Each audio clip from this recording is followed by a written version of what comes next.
But you had a bad experience with Source, and I tell people this story because it actually pisses me off, and I'm kind of mad at Source too. So let's go. I'm gonna talk shit. So I bought the Cinema FX2 free coaster. I had the FX1, loved it. Just wanted the FX2 because it's better. Was searching different shops. Source had it for $100 instead of like the $180. So I was like, yo, this is a good deal. Like, what's going on here? Like, special color. Nope. Black Cinema FX2, $100. So I was like, buy immediately. Bought it, got it in. It looked a little different. So I was like, this isn't right. Looked up the Cinema FX1. It was like, boom. That's the free That's coaster. what you got. Yeah. So I was like, oh shit, maybe they sent me the wrong one. Looked at the box. Nope. FX2 labeled on it. I was like, did they fucking open the box and like throw an FX1 in there trying to pull a fast one on me? So I emailed them. I was like, yo, like I bought the FX2, but I got the FX1. Like, what are we doing about this? I think the first email was from a guy in here in America. Okay. Where I'm located. Yeah. And then Source is in the UK. Yeah. So that email exchange went pretty fast. That one. Mm-hmm. And then every other email was from somebody in the UK. So it's like, I'd wake up, I'd reply to the email.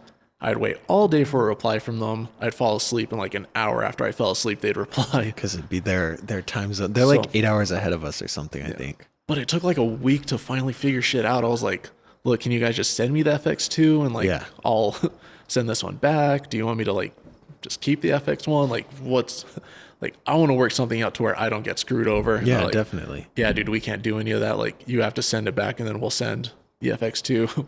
And I was like, bro, I'm gonna be like without a part forever. Yeah. They're like, sorry, just I was like, can I at least get shipping paid for or something? And they're like, nah. I was like, fuck. So I just told them like I wanted a refund. I'm sending it back. Yeah. And that's when the American guy came back. He's like, okay, you got your refund. Or like send it back to here. And I was like, this is bull. So I feel like they were kind of trying to pull a fast one. Because they didn't want to work with you at all. Yeah. Yeah. It was like they were so happy to get the refund. Because they would have lost out like $80. But that's so there's a couple problems with that. I remember when you were going through this because I was like, yeah, Source is cool, blah, blah, blah. And you're like, Source sucks. Because they would have, let's see. So you ordered it. You waited for, how long was shipping from when you ordered it? Pretty quick. Like 5 days maybe. Okay, so not that quick. And what I understand, so Source is a huge shop in the UK, and they have a warehouse here. You can buy warehouse space. You can pay people to ship out your products for you. It's essentially you're like running a drop shipping warehouse, but you stock the product. Blah blah blah. So I think that's what they're doing in the US. Is they buy a bunch of stock. They have it in this warehouse. And do you remember where it came from? I think like Kentucky or something. One of those Midwestern states. And so you're dealing, in my opinion, I think, again, don't know for sure, but so when you deal with that guy for customer service, he does not know anything about BMX because he's running a warehouse and that's it. That's my opinion on it. I'm not sure if that's true or not, but so like if I ordered a bunch of phone cases, I'd have them put at a warehouse. I'd sell them on my website. I'd forward that PO to the warehouse with the address and they just ship it. Like that's how it works. And I think that's how Source is doing it. So that's kind of cool, but it's also not cool. So you waited 5 days for shipping. You got it. Then it was the wrong one. And you emailed back and forth for like a week. Oh yeah, easily. About a week. Okay. And then you had to ship it back to the Kentucky or to the UK. No, the local American one. So that's cool, but that takes another 5 days. Yes. And then they would not send you another one if you wanted to go that route until that one got there. Yeah. So that's like 3 weeks. Oh, yeah.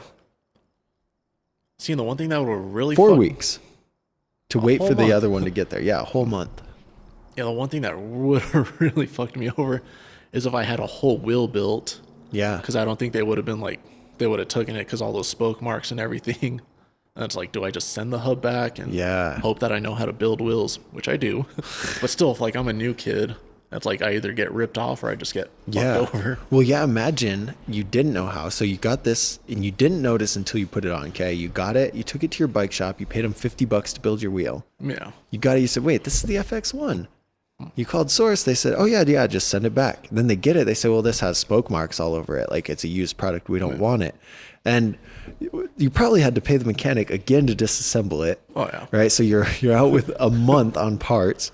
You've got all this extra money. Dude, that's just bad. And so we talk about Dan's comp with that free coaster case that I talked about, Salvador Blanco from the live. They just said, okay, man, look, like, this is Kink's problem, but hey, we're just going to send you a brand new Shadow wheel, like, it to Japan. They covered shipping. They let him keep the wheel that he bought. Like, and to me, that's the difference, right? Source didn't give a fuck. No.